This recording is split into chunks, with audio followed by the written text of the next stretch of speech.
Greetings everyone. Today I would like to cover the Halloween Oracle by Stacey Demarco. This is the box. It's a Blue Angel box. Very sturdy. Beautiful artwork. There seems to be a foil. There's a design, ink design foil on the box. Very nice.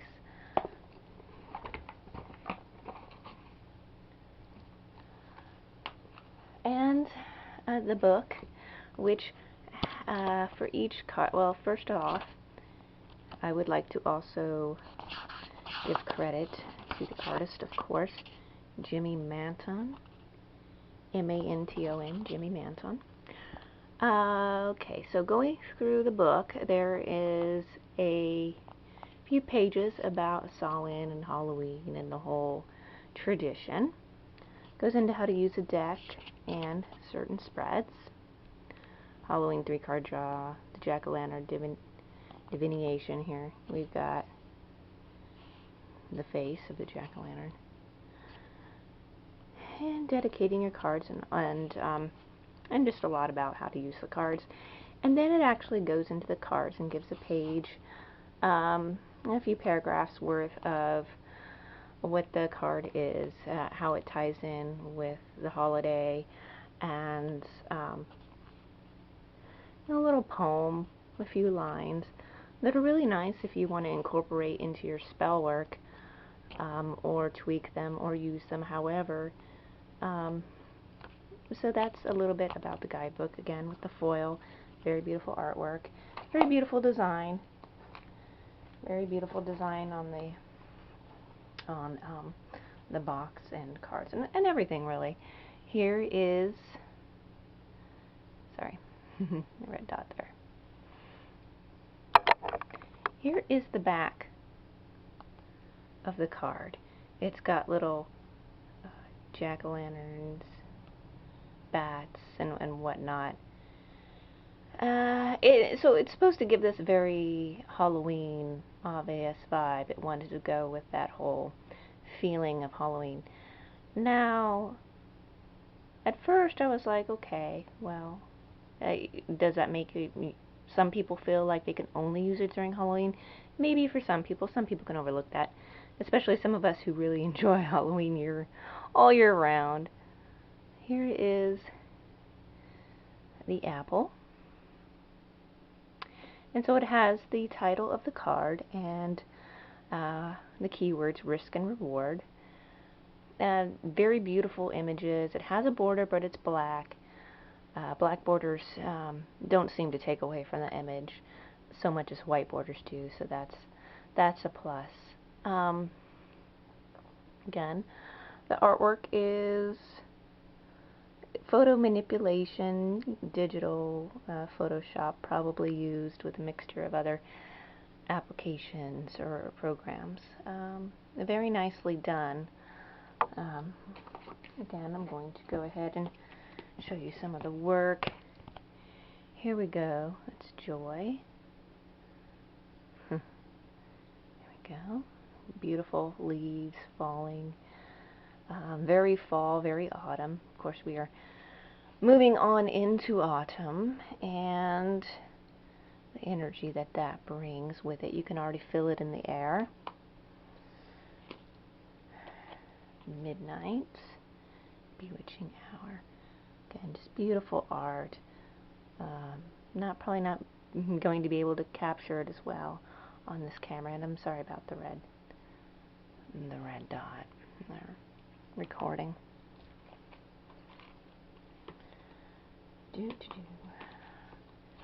Vampire. So of course you have cards that can work, such as joy and winter, and they can work all year round.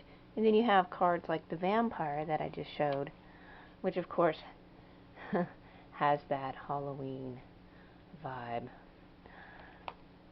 Now, that doesn't mean that you can't read this. I like to extend my reading sometimes into the winter, or whenever, it calls to me. It's really good for spell work, of course. All cards tend to lend themselves well, some more than others, to spell work. Zombie, of course, this is Halloween inspired.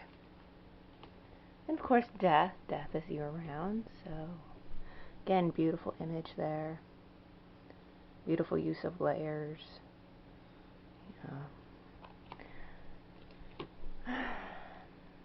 The witch, which for us witches can be used all year round, of course.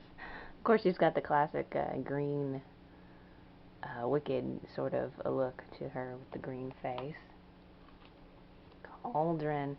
This is really good for a witch's deck because even though there are some Halloween elements, there are things that witches use all year round, or so it is a very witchy deck, and so it really works.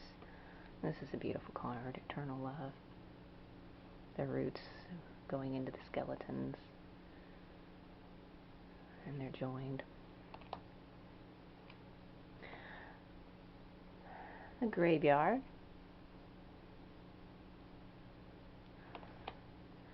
The lamp.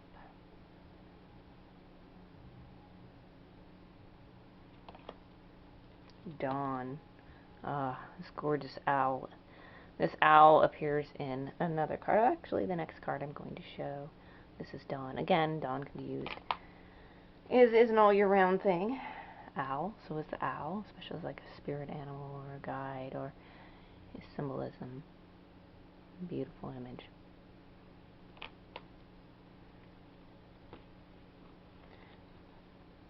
Bambarak. I hope I'm saying that right. Bambarak. It's a special bread for the season. It's sort of like a fortune-telling type of bread. Sweetness and synergy. And of course, the book will tell you more about, goes into depth, the information. The reason why I'm showing this now, of course, it's around that season where we pull out this deck, of course. But I've had it for a year, and I feel that this deck is really in tune. Well, of course it's in tune with the season, but it's also in tune with, it's one of those cards that really hits right on with the message, and really good to use in spell work. Acceptance and equality, Lady de los Muertos. Ghost. A werewolf. Exploring the wildness, which you can do all year round, but of course the whole image of the werewolf is very of the season. However, for those fans of werewolves and all those things of the more dark nature, tend to, here's jack-o'-lantern for protection, and it goes into that whole protective. And, well, let's face it, we need protection all year round. There's a series of skull images in this deck. Here's the underworld. You got the pomegranate. Okay, and you got the skull. You've got like the skull of light, which is illumination. And then you've got the skull of flowers, which is creating through the ashes. Skeleton strength.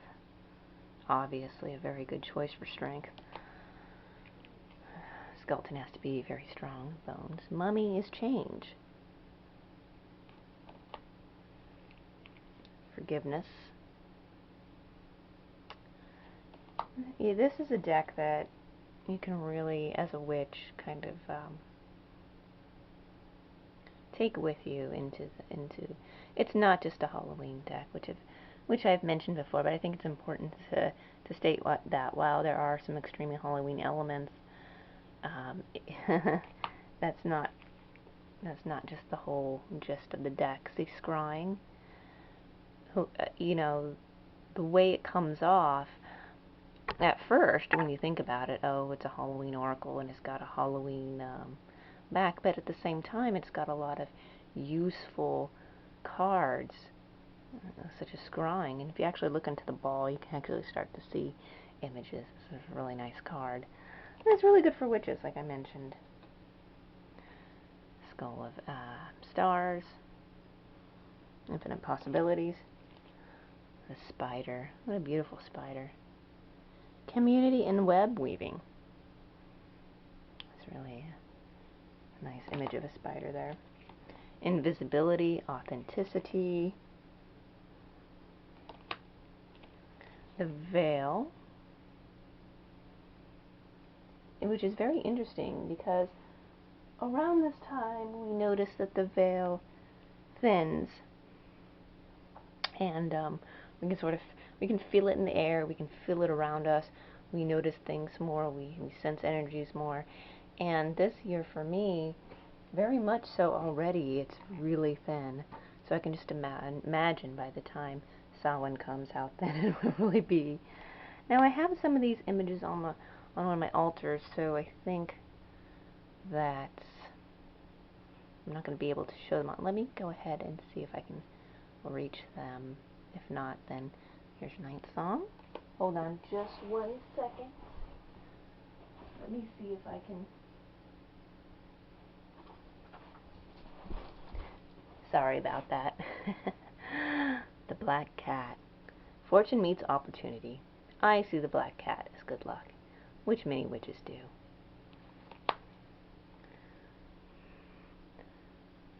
Hearth, happiness, and hearts and home. Happiness in our hearts and home. A little frog in my throat. And trick or treat. Mischief and play. Okay, that's pretty much all of the cards. I wanted to show you exactly what you can expect. It's very interesting the way this deck communicates, because the way the book is laid out, it talks about the different it talks about information on the card, the significance of the card, and how it relates to the season. And it's little paragraphs here.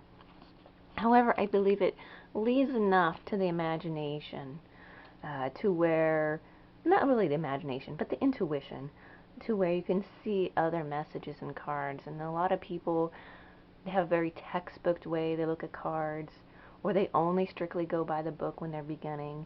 And that's just not the way cards always speak to us. Sometimes the cards and images in general speak to us on a different level. They have different things within them that talk to us at different times, that catch our attention.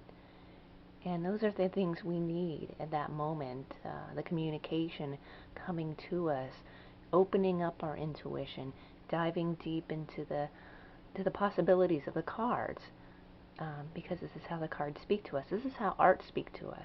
Art speaks to us, images and symbolism.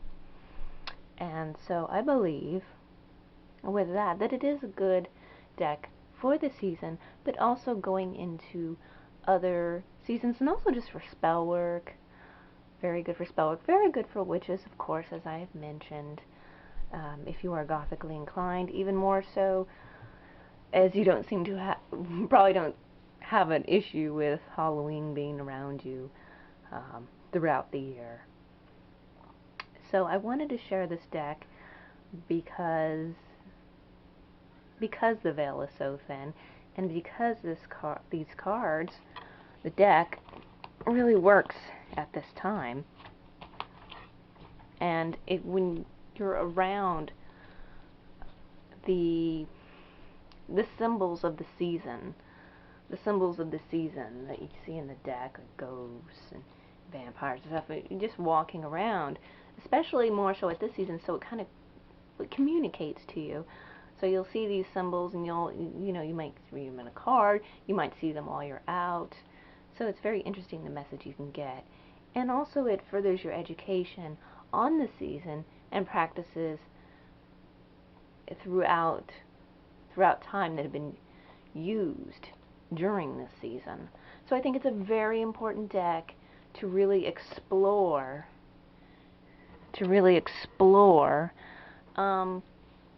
and what's there and what the season has to offer when it comes to our spirituality, when it comes to our emotional well-being, our inner health. And it really just helps us focus on what is important in the moment, when the cards speak to you. I feel these cards are very work really well with intuition, and of course, as I said before, this season. So while I know it may seem a bit early, it is the perfect time to cover this deck because we are entering into autumn, and soon the symbolism will be all around us, if not already. I see so many Halloween hauls, so I know the symbolism is out there already. So work with the symbolism, work with the cards together. It's a new and more rich way to explore this season. And so with that, until next time, many blessings.